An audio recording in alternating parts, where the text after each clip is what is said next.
Here we are again. So, how are you today, Beth Gish? I'm absolutely fine. Thank you, Gaz. How are you? Good. I'm all good. I'm all good. That's good. Today, we're going to be looking at illegal immigration costs, homelessness costs, and conclusions. Maybe I think. Yes. Yeah. So Yes. I'll jump straight into it because I've had a little look around because at the minute it's a real issue. I mean, the amount of money that's being spent, obviously this is taxpayers' money. The government doesn't make money. Not as far as I'm aware anyway. It makes its money through our taxes. So, and it really infuriates me about how they spend this money, how they go about it all.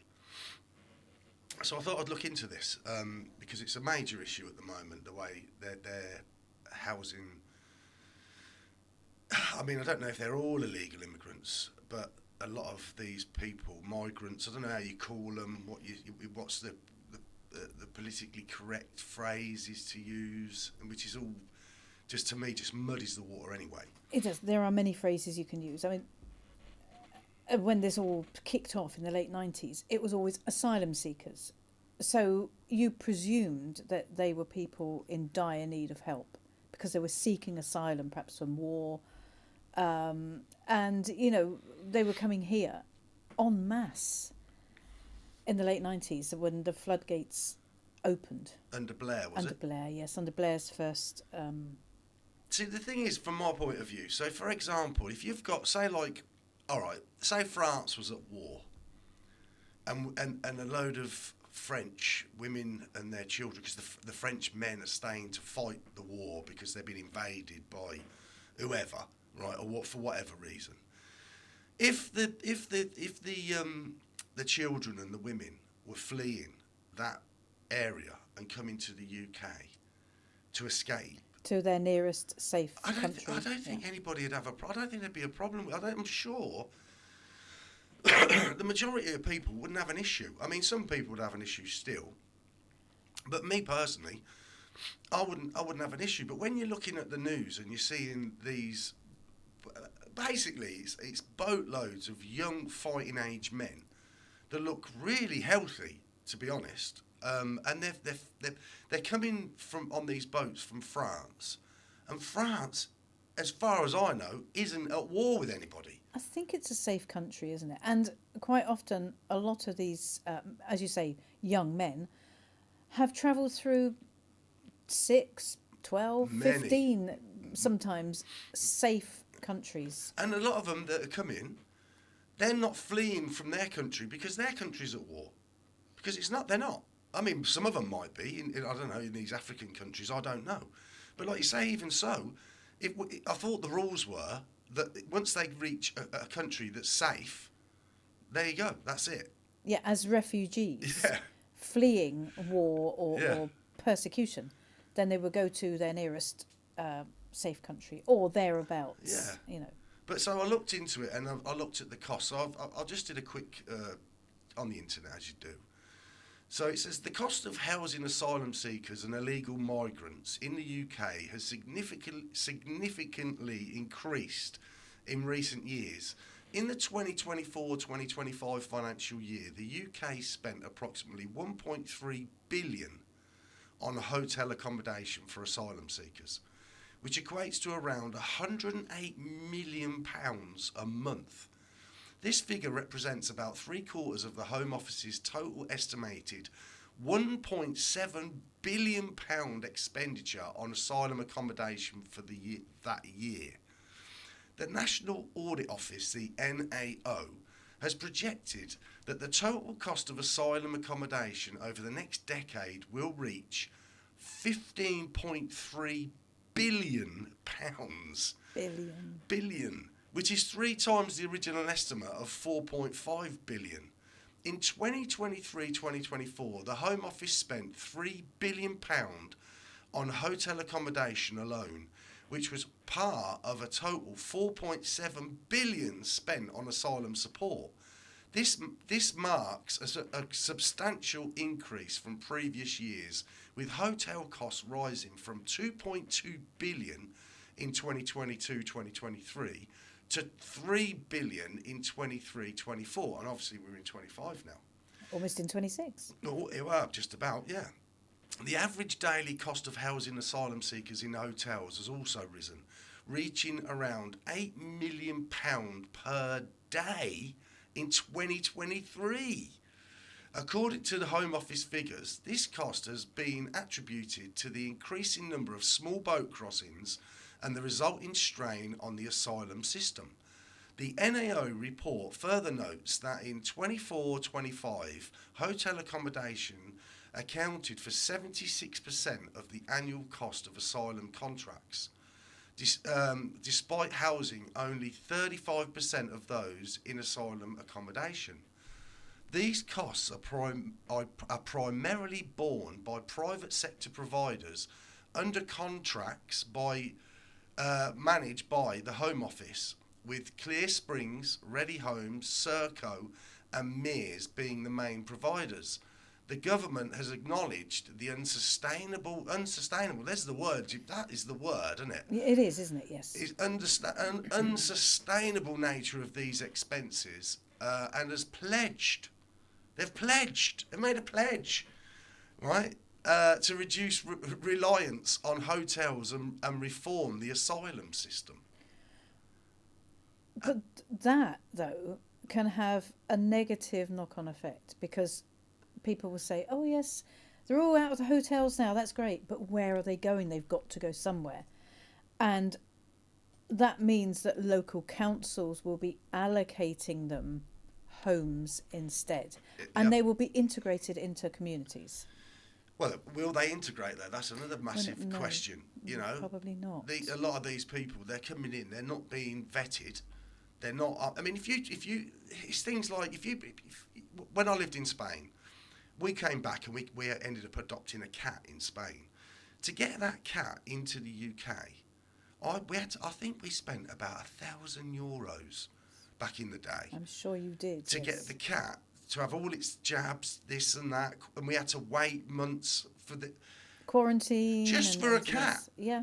And now you've got so why? Why is that when you've got people that nobody knows where they're from, who they are, if they've got any serious illnesses or carrying any sort of diseases, we don't know their criminal background, we don't know, they don't know anything. And they're going, as it appears to me, they're going straight off they're getting picked up in the channel, then they're getting ferried to Calais, then they're getting put into coaches, and then I don't know if it's how swiftly it works, but then it appears to me that they're getting taken straight to hotels. I think it's pretty swift. Well, it was. I don't know how it is now, but I think to begin with, it was quite swift. They were being processed really quickly and then being, housed in the hotels pretty damn quick. It's incredible. It's incredible, the amounts of money that are being spent on this. And the fact that it's not being stopped is just we'll get into that in a bit. It's just running away now, isn't it, from itself? And that's without even contemplating the legal routes that people come through as well. So you've got legal migration as well. Yes, and you've also got people coming in on visas who then, so they're coming legally and say they've got a 6-month visa to, if they're going to university or something, and then they suddenly disappear into the ether. And they're here. And then that's it. So, and those numbers, I don't know if those numbers are, if they keep a track of those numbers or not, but the illegal migration is just scratching the surface, really. So then I looked at, because obviously there's a lot of homeless people. And there's a lot of homeless. This is my real bugbear with all this. I mean, there's a lot of bugbears I've got with it. But one of my real bugbears is, any of us can go into our local town or a local city, and you're gonna see homeless people, right? For whatever reason, they might have drug issues, they might be mentally ill. There's all, various on hard times. Rent's really expensive. Housing to get in anywhere. There's no, as far as I know, if you're on a council list to get a house, you've got no chance, None whatsoever. unless it appears to me, unless you're some sort of migrant or Yes. illegal. Or there are different schemes, such as bringing Afghans over who supposedly helped during the conflict when we were in Afghanistan. And they are fast-tracked. And they go straight into council, well, not necessarily council, but social housing accommodation. Right. Just fast-tracked. So then I'll put in about that. So what do they spend? What does the government spend on homelessness to sort that out? And they come up with local councils in England spent £2.3 billion on temporary accommodation for homeless households between April 2023 and March 2024, making a 29% increase from the previous year and a 97% rise over 5 years. This expenditure includes costs for administrating temporary accommodation, which amounted to £161 million across England during that period. That's the administration. Of the total, 780 million was spent on emergency B&Bs and hostels, which are often considered unsuitable for families due to overcrowding and lack of basic facilities. Mm-hmm.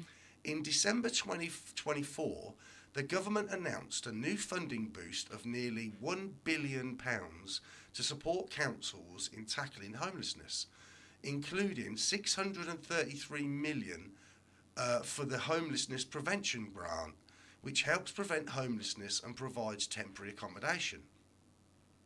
This funding is allocated based on local pressures and support services such as mediation with landlords, deposit assistance, and initiatives like Housing First to help those with complex needs. Additionally, £5 million was allocated for emergency accommodation reduction pilots to reduce reliance on B&Bs in high-use areas. While shelters and hostels are free for homeless individuals, the cost of providing temporary housing is borne by councils. So that affects, everybody. You're getting affected because your council hasn't got enough or more money to spend on other essential things. Yep. Often supplemented by housing benefit and universal credit, though the housing benefit cap has been frozen since 2011, contributing to rising costs. The high spending reflects ongoing challenges in addressing the root causes of homelessness, including a shortage of affordable housing and rising private rents. So they're spending loads of money, but it doesn't seem like they're spending anything near the money on this as what they're spending on the hotels.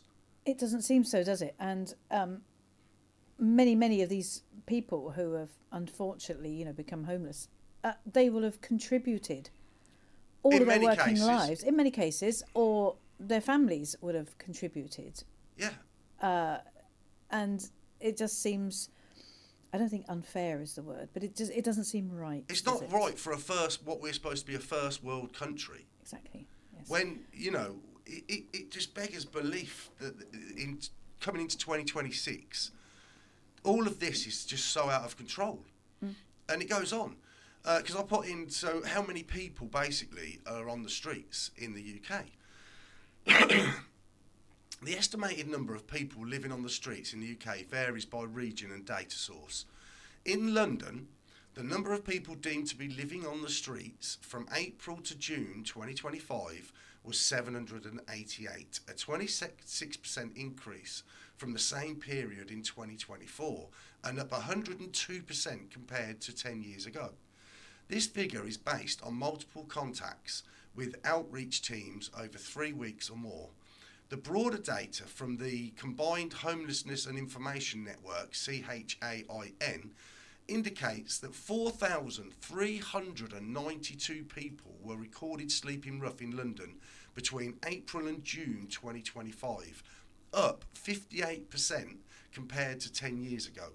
For England as a whole, Shelter estimates that on average, on a given night in 2024, there were over 354,016 people who were homeless, which includes those in temporary accommodation and those sleeping rough. This figure represents a 14% increase from the 2023 estimate of 309,550 people. However, official statistics on rough sleeping are widely considered to be underestimates due to the difficulty of capturing all individuals, especially those hidden from view or not in conventional shelters. The Department for Levelling Up, Housing and Communities reports that around 2,400 people are known to be sleeping rough in England on a single night, though this number is also likely an underestimate. The true scale of street homelessness remains difficult to measure accurately due to the transient nature of the population and the limitations of counting methods. So you're looking at, they're saying in 2024 there were over 354,000. And that is a very conservative number because, that's insane. As I said, there are a lot of people who aren't in the system, and they're not looking for shelters. That they've got, they're literally just sleeping in shop doors or Cardboard City. I can remember going through Cardboard City in the 80s in London, and it was such a shock. But it's worse now. But yet, this is the thing, sort of 30, 40 years on. It's nothing has changed. It's got worse, and it should get better, shouldn't it? Well, the thing that these governments, all these politicians, they come for years and years and years. No matter what party they are, they all say they're going to sort out these various issues, and it's getting worse and worse and worse. It is. So what are these people? What are we paying those people for? Well, I think we should be if there's let's say there is 350,000 people who are homeless, that 350,000 people, they should be helped first. Priority. Surely. They should be our priority, shouldn't they? Illegal. And once they're sorted, once everybody is housed in this country, then perhaps we could think about helping others if we were in the situation. But that's never going to happen. We are never ever going to house. Do you remember Gaddafi? Homeless. Do you remember Gaddafi? Very well. Gaddafi, apparently, when he was alive and he was running Libya. Yeah, it was on the tip of my tongue. There was no homelessness. Everybody was given a house. Yes. I don't know if they had to pay for it, but everybody, as far as I know, was given a house. All their education was free. All their medical was free. Yes. If they needed a specialist, and it wasn't in Libya, the government would pay for them to go to another country. I mean, so when you say Libya back then and Great Britain back then, which of those would have you? I mean, I thought that we were a more advanced country. I thought we were a richer country. Yeah, I thought we were a first world country, and surely first world countries would deal with such a massive problem with the homelessness of the people that are already settled here. It's just awful. It's horrendous. And things haven't changed in the last 30, 35 years. Far worse. Exactly. There should be no child in bed and breakfast. No child whatsoever. I experienced it in the 90s. And these bed and breakfast places, I would hope that every single one have been shut down by now and not used. But councils are still using these horrendous, damp, cold, overcrowded B&Bs. But all these governments, they all promise they're going to do more housing. They all promise all this stuff, and it never materialises. It just doesn't happen. I mean, they are building houses at a crazy rate at the moment, but who's going to get them? We're not the people that are already here are not seeing that. They are being allocated. Local councils are allocating a certain percentage, and they are being filled by legal and illegal migrants. And it shouldn't be done. It shouldn't be right. If you're illegal, I can't rock up. I mean, don't get me wrong. I don't blame these people for coming to this country, because if somebody said to me, right, say like somebody said, right, you make your way to Spain, you make your way into southern Spain, beautiful weather, you know, lovely. I used to live there, it's great. And you make your way to southern Spain, and you rock up. You've got no identification. You can't. No habla español, right? I can't speak the language, but they'll speak to you in English anyway if they have to. But then what happens is, right? I'll rock up, and am I going to get put into a nice hotel? Have all these meals, priority GP services, telephones, give them money? No.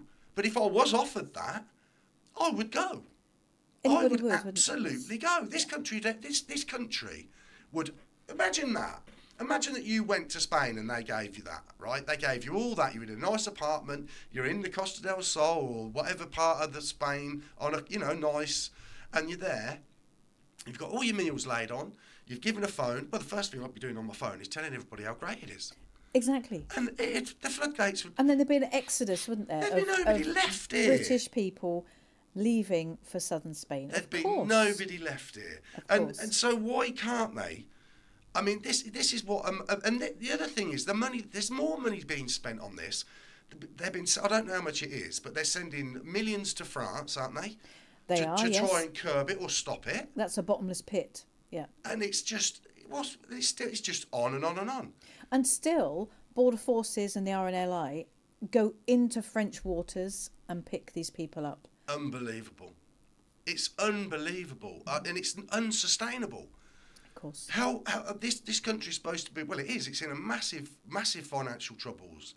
I mean, I don't think we've seen the worst of that by a long shot yet.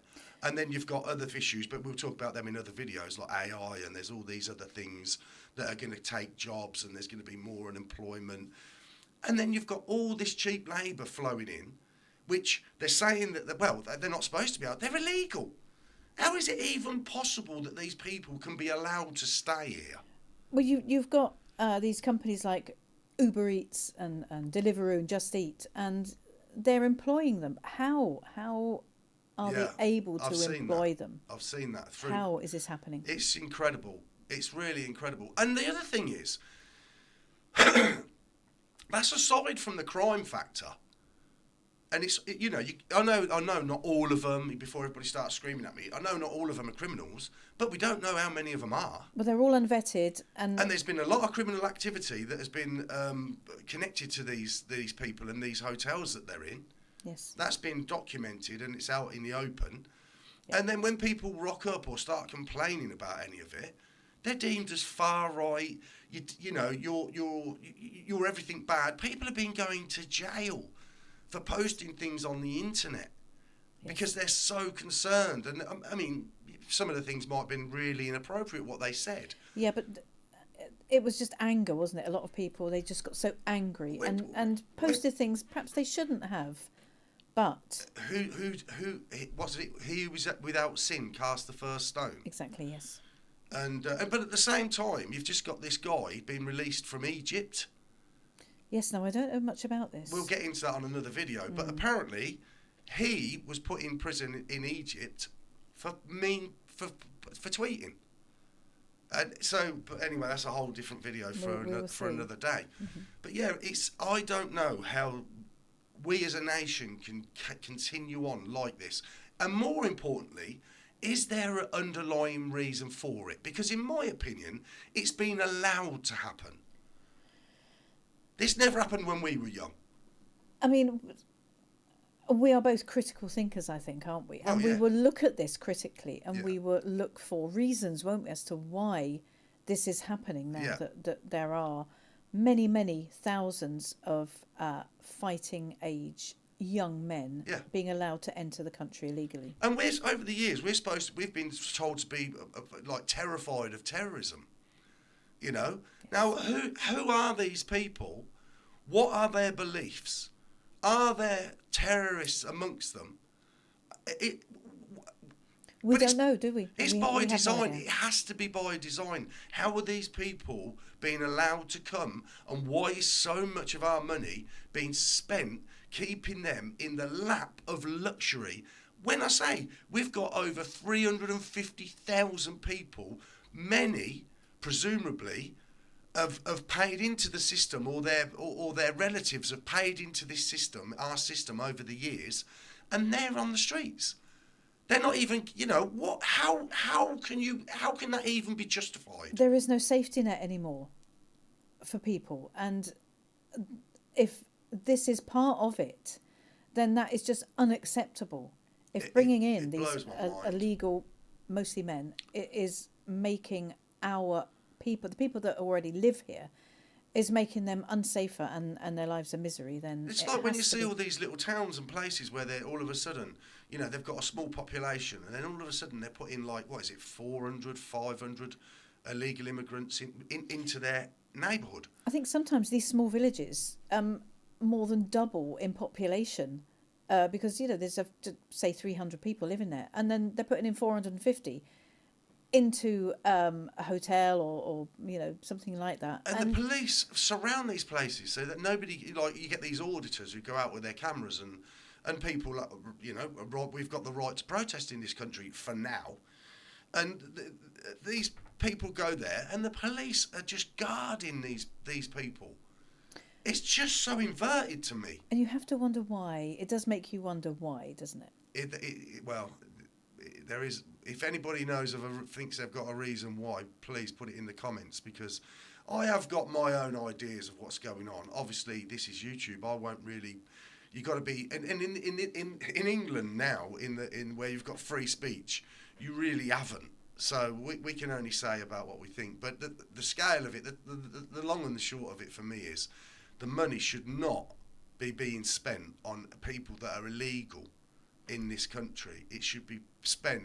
I'd rather see that money being spent on helping people that are vulnerable, homeless, and dealing with that issue. People that are from this country, they've paid into the system. That's the most important thing from my point of view. Yeah. They've actually contributed to our societies, paid into the system, and the system then is supposed to be there to help when you're in dire straits, because it could happen to any of us. And yes, like I say, it happened to me 35 years ago. There you go. Everything was fine. All of a sudden, I found myself homeless with a 9-month-old baby. Wow. And I had to go through the system. I was homeless. I had to do the B&B, then temporary accommodation for 2 years.